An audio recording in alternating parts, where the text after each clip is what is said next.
அனைவருக்கும் வணக்கம். ரிஷபராசிக்காரர்களுக்கு தலைவிதி மாறும் நேரமாக 14/1/2024 முதல் 20/1/2024 வரை தை பிறந்தால் வழி பிறக்கும் என்று சொல்லக்கூடிய வகையில் தை மாதத்தின் முதல் வாரமாக இருக்கக்கூடிய இந்த தருணத்தில் நல்ல செய்தி கிடைக்கக்கூடிய நேரமாக எவையெல்லாம் அமைகின்றன, கிரகநிலைகளின் அமைப்பு எப்படி ரிஷபராசிக்காரர்களுக்கு உள்ளது என்று பார்க்கும்போது இந்த தருணத்தில் மிகப்பெரிய மாற்றத்தை ஏற்படுத்தி கொடுக்கக்கூடிய வகையில் சந்திரன் 10, 11, 12 ஆகிய இடங்களில் இந்த வாரத்தில் சஞ்சரிக்க போகிறாருங்க. சந்திரனினுடைய அமைப்பு பல்வேறு வகையில ரிஷபராசிக்காரர்களுக்கு நல்ல பலனை நிறைந்து கொடுக்கக்கூடிய ஒரு அமைப்பாக பார்க்கப்படுகிறது. ராசியின் ராஜயோகாதிபதியாக இருக்கக்கூடிய சந்திரன் பல்வேறு விதமான தடைகள் தாமதங்களை விலக்கி நல்ல முன்னேற்றத்தை நிறைந்து கொடுக்க போகிறாருங்க. ஏனென்றால் ராசியின் அதிபதியான சுக்கிரனின் நட்பு கிரகமான சனியுடன் இணைந்து வாரத்தின் துவக்கத்தில் சஞ்சரிக்கிறார். அதற்கு பிறகு ராகு, அதற்கு பிறகு குரு என 3 கிரக நிலைகளுடன் மாறி சஞ்சரிக்கக்கூடிய சந்திரனின் அமைப்பு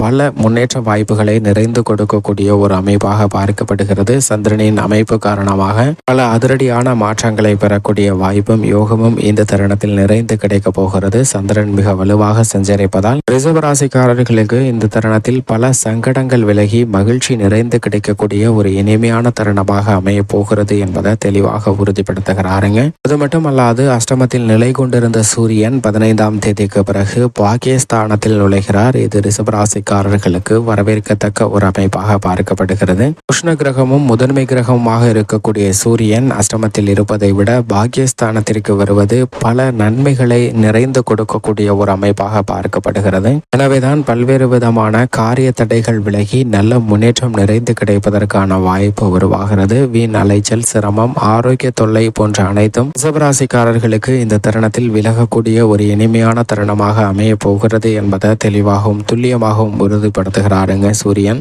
ரிஷபராசிக்காரர்களை பொறுத்த வரைக்கும் சூரியன், சந்திரன் ஆகிய 2 கிரகநிலைகளும் மிக வலுவான நன்மையை அள்ளி கொடுக்கக்கூடிய அமைப்பில் சஞ்சரிக்கின்றன. இந்த தை மாதத்தின் முதல் வாரமாக இருக்கக்கூடிய இந்த தருணத்தில் பொதுவாகவே தை பிறந்தால் வழி பிறக்கும் என்று சொல்வார்கள். தை பிறந்தால் அறுவடை பண்டிகை முடிந்ததற்கு பிறகு நாம் வயல்களின் மத்தியில் ஊடுருவி செல்வதற்கான வழியை எப்படி வேண்டுமானாலும் பிறப்பித்துக் கொள்ளலாம் என்ற ஒரு அர்த்தம் இருந்தாலும் மற்றொரு அர்த்தமாக பார்க்கப்படுவது இந்த தருணத்தில் தை மாதத்தில் பொருளாதார ரீதியாக பல சிக்கல்கள் விலகக்கூடிய வகையில் வருமானத்தை உயர்த்தி கொள்வதற்கான நல்ல பல வாய்ப்பும் சந்தர்ப்பங்களும் நிறைந்து கிடைக்கக்கூடிய ஒரு இனிமையான தருணமாக அமைய போகிறது என்பதை தெளிவாகவும் துல்லியமாகவும் உறுதிப்படுத்துதுங்க தை மாதத்தின் முதல் வாரம். எனவேதான் பல காரிய தடைகள் விலகி நல்ல முன்னேற்றம் நிறைந்து வருவதற்கான வாய்ப்பும் நல்ல செய்தி இனிமையாக கிடைக்கக்கூடிய ஒரு தருணமாகவும் அமைய போகிறது. எத்தனையோ தை மாதத்தை நான் பார்த்து விட்டேன், பெரிய அளவிற்கு நன்மை எனக்கு கிடைக்கவில்லை என்று சொல்லலாம். ஆனால் நிச்சயமாக இந்த தையில் சில நல்ல செய்தி உங்களுக்காக காத்திருக்கிறது என்பதை கிரகநிலைகள் தெளிவாக உறுதிப்படுத்துகின்றன. ஆனால் அதே சமயம் இந்த தருணத்தில் கூடுதல் கவனத்துடன் இருக்க வேண்டிய ஒரு தருணமாக பார்க்கப்படுவது என்னவென்றால் ராசியின் அதிபதியும் அஷ்டமஸ்தானத்தில் நுழைந்து சஞ்சரிக்க போகிறாருங்க. ஏற்கனவே அஷ்டமத்தில் செவ்வாய், புதன் ஆகிய கிரகநிலைகள் இருக்க அந்த கிரகங்களுடன் இணைந்து ராசியின் அதிபதியான சுக்கிரனும் அஷ்டமத்தில் சஞ்சரிக்க போகிறார் 19ஆம் தேதி முதல். எனவேதான் 3 கிரக நிலைகள் அஷ்டமத்தில் வீற்றிருக்கும் போது சற்று கூடுதல் கவனமும் விழிப்புணர்வும் மிக அதீதமாக தேவைப்படக்கூடிய ஒரு தருணமாக பார்க்கப்படுகிறது என்பதை சற்று தெளிவாகவும் துல்லியமாகவும் உறுதிப்படுத்துகிறாருங்க. எனவே இந்த தருணத்தில் செவ்வாய், ராசியின் அதிபதியான சுக்கிரன், புதன் போன்ற கிரகநிலைகள் அஷ்டமத்தில் வீற்றிருப்பதால் எந்த பணியும் எடுத்தோம் கவுத்தோம் என்று செய்து விடாதீர்கள். சற்று சிந்தித்து நிதானத்துடனும் பொறுமையுடனும் செயல்பட வேண்டிய ஒரு தருணமாக பார்க்கப்படுகிறது. குடும்ப உறுப்பினர்களை கையாளும் போது அதீத கவனம் தேவைங்க.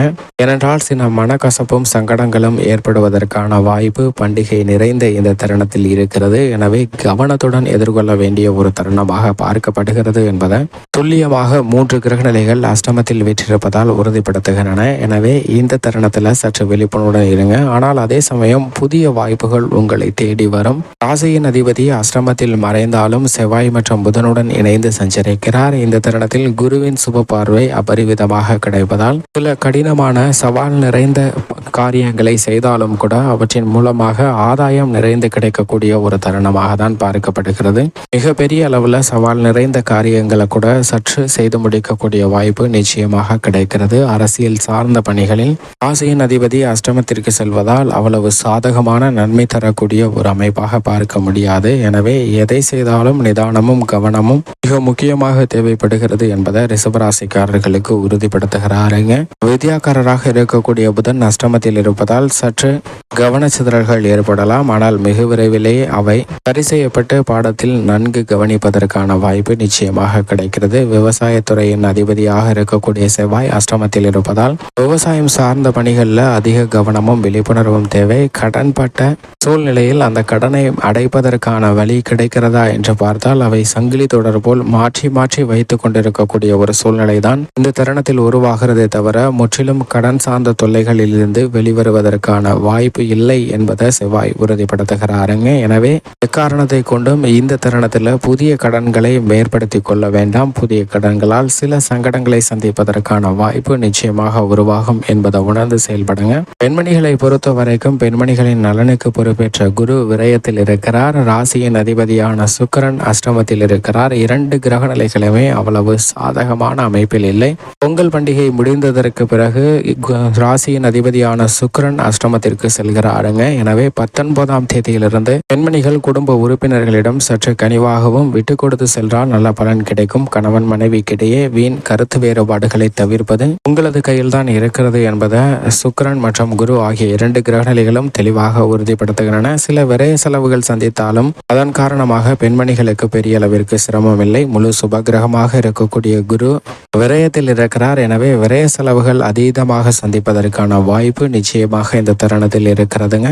விரய செலவுகள் சார்ந்த விஷயத்தில் பெரிய அளவிற்கு தவிர்க்க முடியவில்லை என்றாலும் கூட அவற்றை சுப செலவுகளாகவும் முதலீடுகளாகவும் மாற்றிக்கொள்வதற்கான வாய்ப்பை நிச்சயமாக குரு உருவாக்கி கொடுக்கிறார். குரு பகவானுடைய சுப பார்வையால் பல தோஷங்கள் நிகழ்வதால் நிச்சயமாக நல்லதொரு முன்னேற்ற வாய்ப்புகள் நிச்சயமாக எதிர்பார்த்தபடி கிடைக்கும். அதே சமயம் ராசியின் அதிபதியான சுக்கிரனின் நட்பு கிரகமாக இருக்கக்கூடிய சனி மிகவும் வலுவாக ஜீவனஸ்தானத்தில் ஆட்சி பலம் பெற்று சஞ்சரிக்கிறார். எனவே உத்தியோக ரீதியாக எதிர்பார்க்கக்கூடிய சலுகைகள் கிடைக்குங்க. அனுகூலமாக வலம் வரக்கூடிய சனியின் அமைப்பு காரணமாக பதவி உயர்வு, ஊதிய உயர்வு உள்ளிட்ட எதிர்பாராத புதிய சலுகைகள் கிடைப்பதற்கான வாய்ப்பு நிச்சயமாக உருவாகிறது. தொழில்துறை, வியாபாரத்துறையை பொறுத்தவரைக்கும் சனி மிக வலுவாக ஜீவனத்தில் இருக்கக்கூடிய இந்த தருணத்தில் மேலும் வலு சேர்க்கக்கூடிய வகையில் ராகு லாபத்தில் இருக்கிறாருங்க. லாபத்தில் ராகு இருப்பதால் எந்த விதமான காரியத்தையும் துணிந்து இறங்கலாங்க. அவை அனைத்திலும் நிறைந்த காரிய வெற்றி நிச்சயமாக கிடைப்பதற்கான வாய்ப்பு உருவாகிறது. மோட்சக்காரகரான கேதும் பூர்வ புண்ணிய ஸ்தானத்தில் இருப்பதால் பல தடைகள் விலகி நல்ல முன்னேற்றம் நிறைந்து கிடைக்கக்கூடிய ஒரு தருணமாக அமைவதற்கான வாய்ப்பும் சூழ்நிலையும் இந்த வாரத்தில் நிறைந்து கிடைக்க போகிறது. ரிஷபராசிக்காரர்களை பொறுத்தவரைக்கும் 3 கிரகநிலைகள் அஷ்டமத்தில் வீற்றிருந்தாலும் மற்ற கிரகநிலைகள் பெரும்பாலும் சாதகமாகவும் அதீத நன்மை கொடுக்கக்கூடிய அமைப்பில் வலம் வருவதால் தை பிறந்தால் வழி பிறக்கும் நல்ல செய்தி கிடைக்கும் நேரமாக நிச்சயமாக மாறும் என்பதில் சந்தேகமே இல்லை. மேலும் சாதகமாகவும் மகிழ்ச்சி நிறைந்தவையாகவும் மாற்றிக்கொள்ள நிச்சயமாக வருகின்ற பொங்கல் பண்டிகையை சொந்தங்களுடன் இணைந்து கொண்டாடுங்கள். உங்களுடைய மகிழ்ச்சியை மற்றவர்களுக்கு வெளிப்படுத்துங்கள். அப்போது ரெட்டிப்பு மகிழ்ச்சி மேலும் கிடைப்பதற்கான வாய்ப்பு நிச்சயமாக உருவாகும் என்பதில் ரிஷபராசிக்காரர்களுக்கு எந்தவிதமான சந்தேகமும் இல்லை. மகிழ்ச்சி நிறைந்த ஒரு தருணமாக நிச்சயமாக மாறும் என்பதால் இவற்றை சரியாக பயன்படுத்திக் கொள்ளுங்கள்.